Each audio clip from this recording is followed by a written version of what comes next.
I was watching Liva Kiki. He makes a bunch of videos like this where he says, "Oh, I'm on like 20,000 flashcards, 30,000 flashcards, and so forth."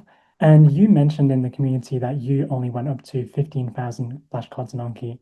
Basically, my question here is like, do you think it's worthwhile setting a cutoff point? Like, once I get to like 15 or 20,000, I'm just going to stop. And what did you personally do beyond 15,000 flashcards?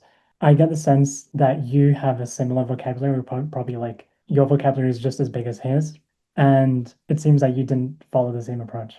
Yeah, yeah. So I have a lot of thoughts on this. Yeah, first I'll say that this guy Liva Kiki, I've like been friends with him for a while, and we hung out when he came to Japan. I was trying to find a picture of us when we like went to dinner, and we didn't take a picture together. I just took this picture of him. But yeah, I can answer this question also like having talked to him about this a little bit. So a couple things about Liva Kiki. So first of all, he makes cards for things that I would consider to kind of be like self-evident expressions and compound words and things like that, which I think like really bloats up his card count. So this is from the actual video. Like in your question, you linked this video, and he mentions that these are words that he recently mined from Yu Yu Hakusho, this anime. And so some of these I have cards for. Like Nureginu, I have a card for. Nodokara Tegaderu, I have a card for that. I think I even have a card for this one. I have a card for this one. Had a card for this one. Like probably more than half of these I had a card for. But there's also other ones like this one that just says un o ten ni makaseru, to leave one's fate to heaven. It's like this is just a sentence. Un means luck. Ten means the heavens or whatever. So this literally is just a sentence saying leaving your luck to the gods or whatever, right? So like I wouldn't make a card for this because it's just self evident what it means. And like, yeah, it is a set phrase. It's a set collocation. It's normally used like this. But again, my mindset was always that the point of Anki was to make me be able to understand more Japanese. So if there's something like this where it's like, well, I already know the parts, like the very first time I see it, it's completely self-evident what it means, I wouldn't make a card for it. Or even also ones like this, like kokoro oni ni suru, to turn your heart into an ogre. I mean, it's not as self-evident, but in context, it's pretty obvious what it means if you know the parts, right? So these are like, I wouldn't think to make this into a card. I only make cards for actually new words. Also this one too, Yamagomori. This literally just means going up and staying in the mountains. Like I wouldn't make a card for this. This is just like an expression, you know? And so when you're looking at those number estimates, like I've talked about before, that the average Japanese person that just graduated college has a passive vocabulary of around 40,000 words. That's probably not counting things like kokoro oni nisu. That probably would not be counted as a separate word, right? Like kokoro would be a word, oni would be a word, suru would be a word, but like this wouldn't be counted as a word. So if you're adding all these things that are just like expressions, then your card count's going to get really bloated, but that's actually, it's going to be overrepresentative of the actual number of words you know. So the number of like independent words you know in Anki might be like, a fourth less than the actual final number. So that's the first thing. The second thing is that, yeah, I talked about this idea of an input coefficient in this, what is the Anki endgame? So basically, most people are not only learning words in Anki, they're also just picking up words without making Anki cards through immersion. So the idea of an input coefficient is for every one word you learn in Anki, how many words are you learning just through immersion? And I estimated that for me, it was 2. So for every one word I learned in Anki, I think I learned an additional 2 words outside of Anki. And I imagined that I estimated the average immersion learner probably has an input coefficient of like 1. So for every one word they word in Anki, they're learning another word outside of Anki. So it seems that Liva Kiki has a very low input coefficient. And I think this is because he always has this high goal of mining these cards, right? Like he's like, I need to make 20 cards every day. And so if you're going to make 20 cards every day, you're going to make cards for things that probably you could have easily remembered without a card. And I think that also connects to why, making cards for these things that are kind of just normal expressions. And so when you have that goal of like, I need to make all these cards, you end up making cards for things that you don't really need cards for. And then because of that, you kind of just robbed yourself of an opportunity to learn something without a card. I like went back and looked at a conversation I had with Liva Kiki in 2023 when he, already had the 20K cards. And at first I was like, oh, you have 20K cards? You probably know more words than me then. But then he showed me all the recent cards he'd made and I knew almost all of them. So it made me realize like I seem to have a bigger passive vocabulary. I just have less cards because I learned so many more words outside of Anki. So to kind of talk a little bit more of specifically what he talked about in the video. Basically in the video, he said, I made 20,000 Anki cards. Then I quit Anki for a period of time, or at least he was still doing reviews, but quit adding new cards. And then he's decided he wants to go back and add another 10,000 cards. And he talked about why he missed having the sentence mining habit. And he said that when you have a goal of doing sentence mining every day, the benefit is that once you start to have a pretty big vocabulary, in order to find enough new words to add to Anki, you have to either make sure that you're consuming harder immersion content or just do lots more immersion. And, that just makes your learning more efficient, right? By having this goal. And I think to the degree that, the having this sentence mining goal makes you just do more hours of immersion, I think that's a good thing. But I think it becomes counterproductive if it starts to make you be reading or watching content that you're not really interested in just because that's the only way you're going to find enough new words. And that did happen to me at one certain point. So basically, I think Leva went from one extreme to another extreme, right? He was starting in the extreme of like, I make 20 cards every single day, which is a lot. That's twice as many cards as I made every day. But then he went to making 0 cards. And when you're making 0 cards, then yeah, I could see the quality of your immersion dropping, because when you have a sentence mining habit, then whenever you come across a new word, you're like, is this worth adding to Anki? What does this mean? And even if you end up not adding it to Anki and you just decide to keep going, you engage with it more deeply because of going through the mental process of considering adding it to Anki. And so, yeah, when you have a habit at all, I think you end up learning more than when you have no habit. So it makes sense where he's like, well, I completely dropped sentence mining, and then I feel like I didn't pick up that many words through osmosis. So I could see that. Whereas for me, I only made 10 cards a day, but because I was always considering whether to make a card for something or not, that in itself made me remember more of the words that I didn't add to Anki. I actually know there's a lot of words I tried to make a card, but the definition, I wasn't sure I was understanding it correctly, or I couldn't find a good example sentence, so then I just said fuck it. And then that alone made me remember the word forever. The act of trying to make a card for a minute or two. And there's also just times where, I think you look it up, I think about it for a second, I decide, no, I don't think I need to make a card for this. And then I remember it because I kind of engaged with it more deeply because of that.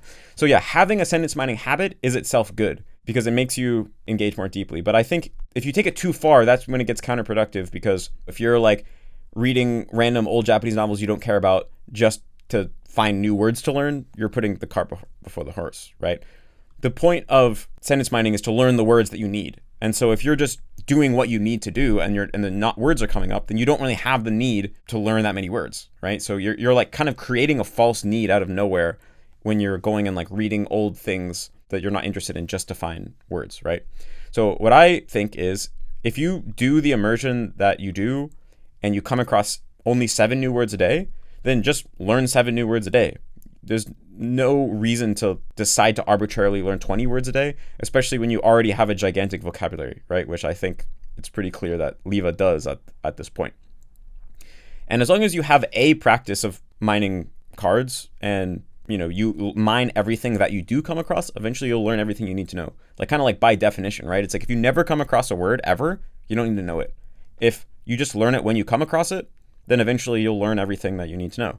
It's pretty straightforward. So yeah, my main thinking is, if you do your normal immersion that you do and you can't find 20 new words today, 20 new words to learn, then a lack of input is not what's holding you back. And it's probably going to be a lot better use of your time to work on output.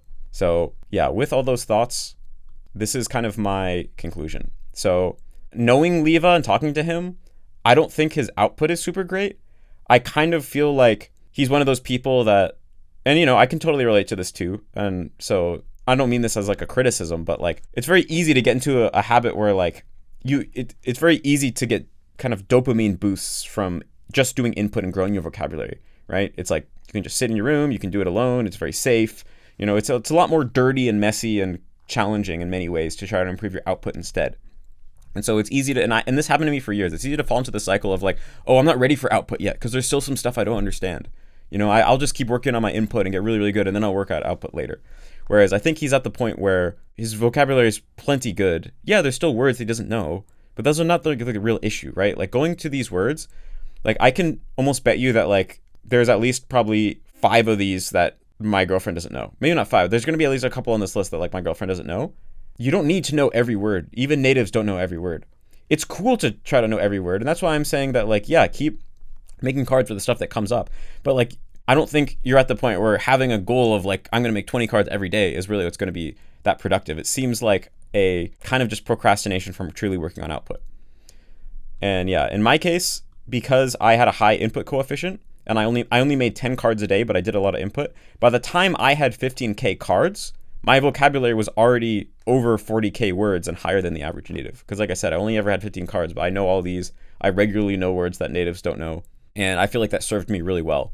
The other thing is, by the time you get to the point that like I'm at, and probably Leva is at too, you don't need Anki, because for any word that's actually useful, you're able to just pick it up. Like you look it up once, or someone explains it to you once, you just remember it.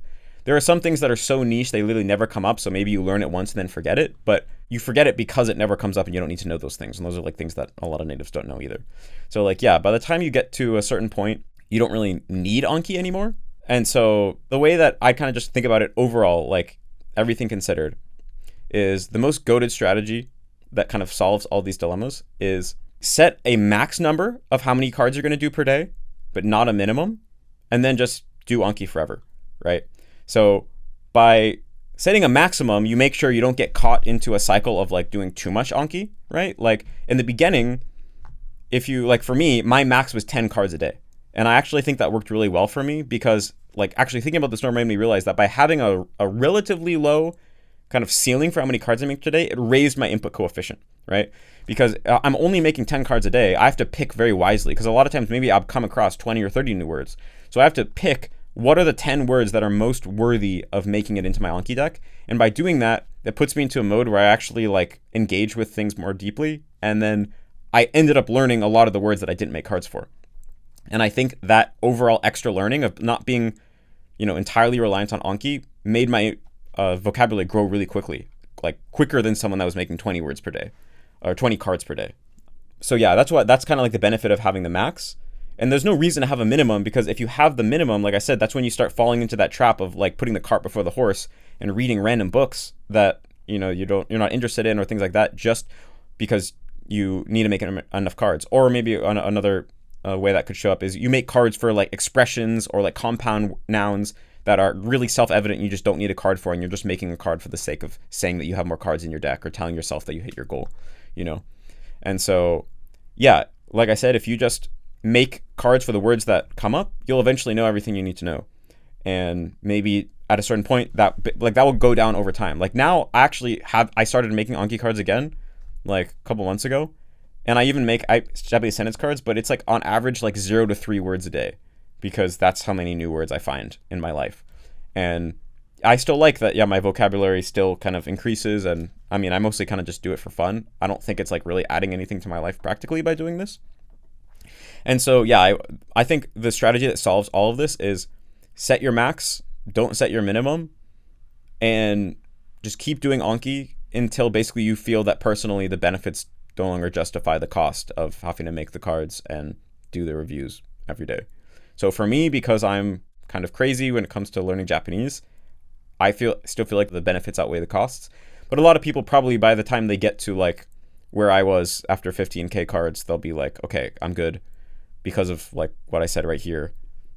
I can pick up the new words that are actually important, and I'm okay not knowing super niche stuff that natives don't know anyway. Then you can just drop Anki and live your life, and you'll be good. You'll still pick up the new words that are actually important, Yeah, so basically what's going to happen is, like I said, you should immerse in the things that you care about and the things that are important to you to be able to understand.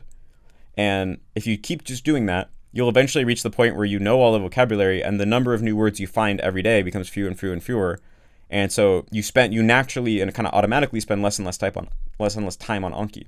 So then you can just spend all of that time that's opened up on working on your output, basically.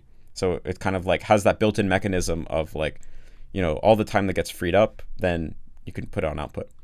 But yeah, I also like more and more, I've also leaned more in the direction of like, not letting quite as big a gap form between your passive and active vocabulary. Like the thing that it's important to keep in mind is that your active vocabulary never catches up to your passive vocabulary. Like in your native language, it doesn't. There's tons of words that you understand in your native language that you've never used yourself once, and that's just normal, right? So I think about it less of like active versus passive, and just kind of more like your ability to freely express yourself, right? So I think, yeah, it's probably better to try to build micro fluency in certain domains where, there's a certain domain that maybe you want to talk about. First, you get really good at understanding that domain. Then you get good at also speaking in that domain. And then, now you have kind of micro fluency. and then you go and move on to another domain. And of course, there's certain domains that you don't need to have fluency in, right? Like you don't need to be able to speak like a newscaster. You can just understand the news, right? But I think that from a relatively early point, depending on your overall strategy, you want to enter into this cycle where you're doing input and output, because I think that kind of just fuels the whole engine, makes everything go way faster. And so, yeah, like this kind of like typical age outer strategy of like, I'm not going to really work on output until I can understand everything perfectly. That kind of just ends in this result of like permanently procrastinating output, because there's always more input that you could do, right? Like there's always more that you could learn how to understand that you don't understand yet. And so, yeah, more and more I feel like because output actually does supercharge your input, you should start doing input as soon as you can reasonably, which, might be, it's still like we talked about in the past, it's still kind of to be discovered, but I think that, could be around anywhere between 500 on the very low end to maybe 1,500 hours on the higher end of input.